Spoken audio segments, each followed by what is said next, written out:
Why do you seem so scared? All I wanted to do was play with you.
Assalamualaikum dan salam sejahtera.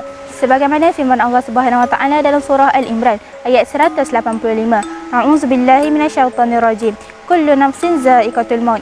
Setiap manusia itu pasti akan merasai mati.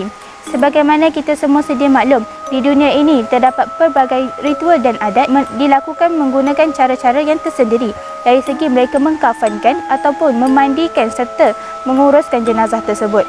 Sebagai contoh, kita dapat lihat dalam masyarakat Islam itu sendiri, membuat tahlil adalah sesuatu perkara yang biasa dilakukan apabila berlakunya sesuatu kematian. Tetapi, bagaimana pula dengan masyarakat luar ataupun negara luar? Bagaimana mereka melakukan adat dan ritual tersebut? Sebagai contoh, kita dapat lihat dalam masyarakat Madagaskar dan juga masyarakat Bajau. Bagaimana mereka melakukan adat dan ritual tersebut? Kenapa dan bagaimana? Mari kita lihat. Bismillahirrahmanirrahim. Kematian merupakan perkara yang sangat menyedihkan bagi mereka yang masih hidup kerana kehilangan insan tersayang seperti ahli keluarga, rakan-rakan, sanak saudara. Namun berbeza dengan sekelompok masyarakat di Madagaskar. Madagaskar merupakan pulau keempat terbesar di dunia. Dari sudut geografi terletak berhampiran dengan negara Afrika. Dari sudut sejarah, kebudayaan, adat sangat berbeza dan unik berbanding negara Afrika. Suku Merina dalam masyarakat Madagaskar menganggap kematian itu bukanlah sesuatu yang memilukan. Malah kematian itu perlu diraikan dengan kegembiraan, tarian, nyanyian dan komunikasi antara si mati. Upacara pelik dan unik dalam masyarakat Madagaskar ini dinamakan Famadihana. Adakah anda tahu apa itu Famadihana? Famadihana ini merupakan upacara bagi memperingati kematian yang bertujuan untuk mewujudkan rasa cinta dengan ahli keluarga yang telah meninggal serta dapat mengambil kenangan dan memori bersama si mati dengan memperingati segala kebaikan yang telah dilakukan. Yang dipercayai upacara ini kekal sehingga sekarang. Bahkan mereka rela keluarga si mati itu mengeluarkan kos yang terlalu banyak berbanding rumah mereka bagi meraihkan upacara tersebut. Setiap festival atau upacara sudah pasti mempunyai sejarah yang tersendiri. Seperti Festival Famadihana, ianya telah wujud sejak abad ke-17. Festival ini akan disambut setiap 7 tahun sekali pada musim sejuk, iaitu antara bulan Julai sehingga bulan September. Festival ini juga disambut oleh suku kaum masyarakat Malagasy. Semasa festival ini disambut, seluruh ahli keluarga dan sanak saudara, sama ada yang jauh ataupun yang dekat, akan datang berkumpul bersama-sama untuk menyambut festival ini. Festival ini juga merupakan satu kesempatan dan peluang untuk ahli keluarga berkumpul bersama-sama. Ritual ini bakal menggamit kenangan dan memori setiap ahli keluarga bersama dengan si mati. Selain daripada itu, upacara Fama di Hana juga sudah pasti mempunyai pantang larang yang tersendiri. Seperti yang anda dapat lihat dalam video lakonan semula kami, masyarakat Malagasy dilarang sama sekali untuk berasa sedih atau menangis semasa menyambut upacara ini. Hal ini kerana ia dianggap menolak rezeki dan berkat daripada nenek moyang mereka. Setelah ahli keluarga berkumpul, mereka akan menggali semula kubur ahli keluarga masing-masing dan mengambil bungkusan berisi mayat keluar daripada lubang kubur tersebut. Selepas mengeluarkan mayat, ahli keluarga akan berteriak gembira sambil mengangkat mayat di atas kepada mereka. Mari kita lihat video lakonan semula daripada kumpulan kami.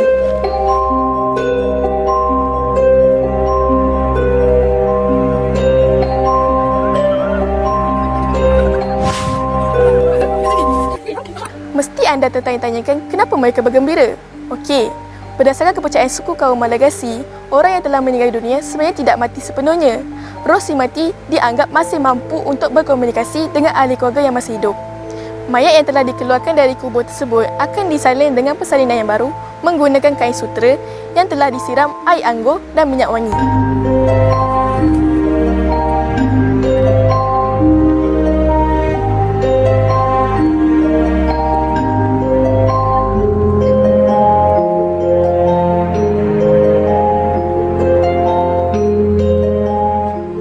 Mayat yang telah siap ditukar pakaian akan diarak mengelilingi kampung dengan sorak gembira. Upacara tersebut boleh dikatakan sebagai pesta di mana seluruh ahli keluarga dan penduduk kampung akan menari bersama mayat.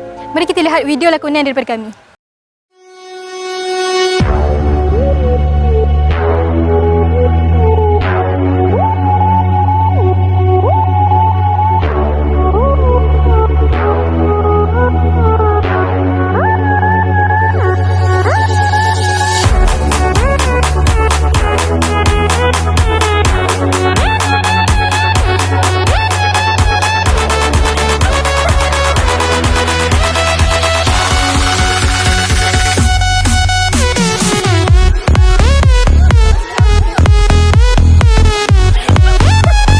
Mereka akan mengenang semula kebaikan dan kenangan bersama si mati sepanjang hayatnya.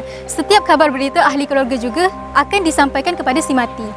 Setelah puas melepaskan rindu kepada si mati, mayat tersebut akan ditanam semula ke kuburan masing-masing dengan iringan muzik sehingga terbenamnya matahari. Setelah mayat tersebut siap ditanam, maka tamatlah upacara ritual tersebut dan mereka akan menunggu saat tibanya hari tersebut selama 7 tahun lagi. Mesti anda semua tertanya-tanya, tak ada kesan ke menari dengan mayat ni? Mestilah ada. Kalau anda semua nak tahu, sebanyak 1,192 kes wabak malaria daripada bakteria Yersinia pestis telah direkodkan dan seramai 124 orang telah meninggal dunia. Kesan daripada menari dengan mayat. Keunikan dan keistimewaan sesuatu masyarakat itu dapat dilihat dengan amalan yang dilakukan sehingga hari ini, seperti masyarakat Bajau. Masyarakat Bajau ini mempunyai pelbagai acara ataupun ritual yang dilakukan apabila berlakunya sesuatu kematian. Siapa masyarakat Bajau ini? Masyarakat Bajau ini merupakan antara masyarakat yang terbesar berada di Sabah. Mereka ini mempunyai 2 kelompok. Kelompok pertama dinamakan sebagai Palau, yang mana mereka ini tinggal di kawasan lautan. Kelompok kedua ialah masyarakat Sama. Masyarakat Sama ini mereka tinggal dan duduk di daratan. Masyarakat Bajau mempercayai nasib si mati itu berdasarkan 2 faktor. Yang pertama faktornya ialah kehidupan dia di dunia. Bagaimana dia menjalani kehidupannya di dunia. Faktor yang kedua ialah cara si mati itu dikebumikan ataupun cara jenazahnya diuruskan. Jadi antara amalan yang dilakukan oleh masyarakat Bajau ketika melakukan ritual ataupun adat pengebumian ialah yang pertamanya adat balu-balu, yang kedua ialah adat bakai-bakai, yang ketiga adalah adat menjaga-jaga. Jadi bagaimana dan mengapa adat dan ritual ini dilakukan oleh masyarakat Bajau? Jadi mari kita lihat. Adat balu-balu. Adat balu-balu ni merupakan adat ataupun ritual ataupun kebiasaan bagi orang Bajau di Sabah dalam mengumumkan berita kematian. Masyarakat Bajau di Sabah ni telah dikategorikan kepada beberapa golongan ataupun kelompok masyarakat. Yang macam kita boleh dapat, dia ada 3 kelompok besar, iaitu kelompok datu, kelompok hamba dan kelompok biasa. 3 kelompok ni diterbahagikan kepada 4 kelompok lagi, iaitu kelompok orang 15, kelompok orang 10, kelompok orang 7 dan kelompok orang 5. Dan balu-balu ataupun paluan gong ni hanya dikhususkan untuk hal kematian. Kita boleh membezakan daripada 4 kelompok tersebut dengan mendengar irama ataupun bilangan paluan gong atau balu-balu tersebut. Paluan balu-balu ataupun paluan gong ni hanya dikhususkan untuk kelompok orang 15, iaitu kelompok yang tertinggi. Hanya mereka yang layak untuk mengumumkan kematian mereka kepada khalayak ramai. Jika kelompok lain pakai selain daripada kelompok 15, mereka akan dikenakan denda sesuaian lah.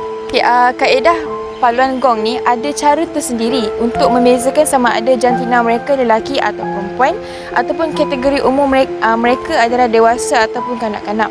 Untuk bilangan paluan balu-balu ataupun paluan gong ni, kalau 11 kali dia adalah untuk lelaki dewasa, 9 kali adalah untuk perempuan dewasa, 7 kali adalah untuk budak-budak besar, 5 kali pula adalah untuk budak-budak kecil.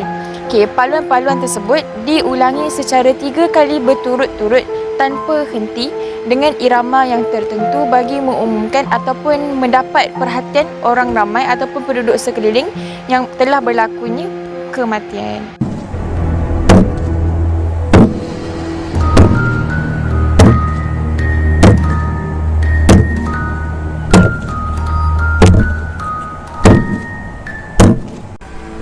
Kau tak, Mira Fiza dah kahwin tu. Siap buat live kat TV tau.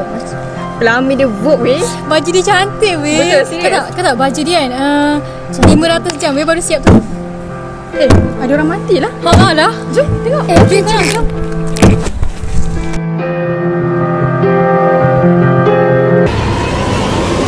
Adat Magjaga-Jaga. Adat Magjaga-Jaga ni merupakan salah satu daripada adat dan ritual kematian bagi masyarakat Bajau di Sabah.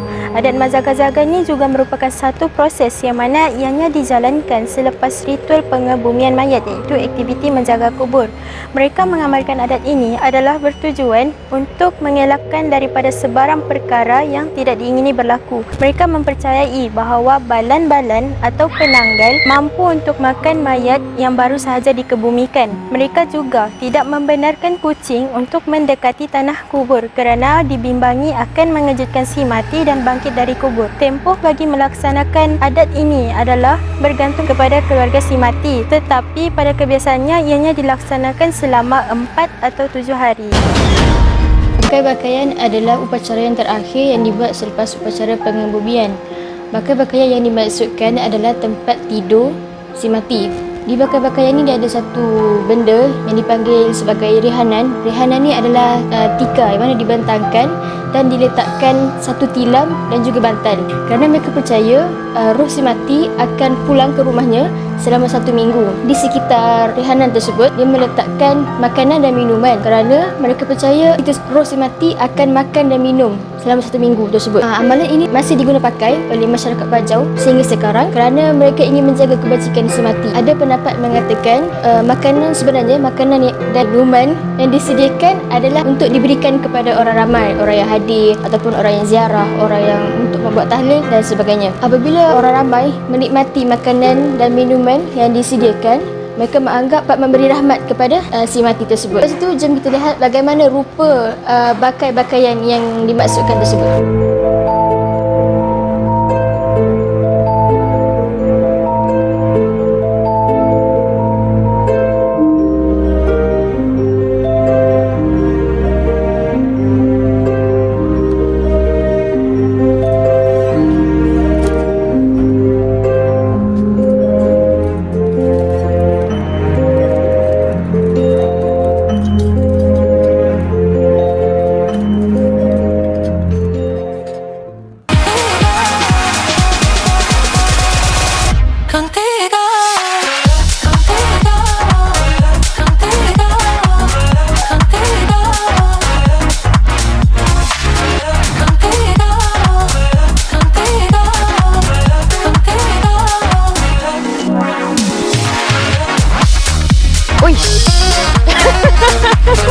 Mula-mula.